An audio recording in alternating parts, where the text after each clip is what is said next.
সুলাইমান আলাইহিস সালামকে আল্লাহ তাআলা একটা স্পেশাল পাখি দিলেন, ওটার নাম হচ্ছে হুদহুদ। 1000 মিটার উপর থেকেও তার এই পাখির চোখে মেগাপিক্সেল এত বেশি ছিল, জমিনের দিকে নজর করেই জমিনের কত ফুট নিচে মিষ্টি পানি আছে এই পানির সন্ধান সে সুলাইমান নবীকে দিয়ে দিত। সুবহানাল্লাহ পড়েন। কত কিসিমের, কত ধরনের, কত রং বেরঙের পাখি যে আল্লাহ পৃথিবীতে বানিয়েছেন তার কোনো ইয়ত্তা নেই।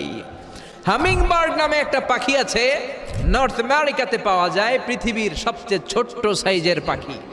এটা যখন প্রাপ্ত বয়সে পৌঁছে এই পাখিটার সাইজ হয় মাত্র 3 ইঞ্চি। কয় ইঞ্চি?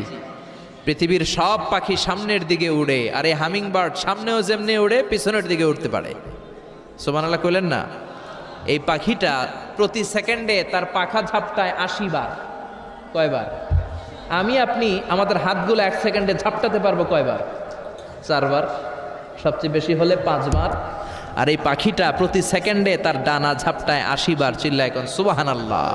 আলপিন সুইফট নামে একটা পাখি আছে, সাউথ ইউরোপের আল্পস পর্বতমালার পাশে এই পাখিগুলো পাওয়া যায়। গোটা বিশ্বে এটাকে সুইফট বার্ড বলে, সুইফট বার্ড। এই সুইফট বার্ড একবার শূন্যে উড়াল দেওয়া শুরু করলে 8 মাস উড়ন্ত অবস্থায় থাকতে পারে। আবার কোনো প্রয়োজনে পৃথিবীতে নেমে আসে, আবার উড়াল দিলে আবার 8 মাস, আবার নেমে আসে, আবার উড়াল দিলে আবার 8 মাস। সুবহানাল্লাহ পড়েন। হোমা বার্ড নামে একটা পাখি আছে, যে পাখিটা উড়ন্ত অবস্থায় ডিম পেড়ে দেয়, আর ওই ডিম জমিনে পড়ার আগেই উড়ন্ত অবস্থায় শূন্যে থাকতে ওই ডিম ফুটে বাচ্চা বেরোয়, ওই বাচ্চাও আবার শূন্যে উঠতে শুরু করে দেয়।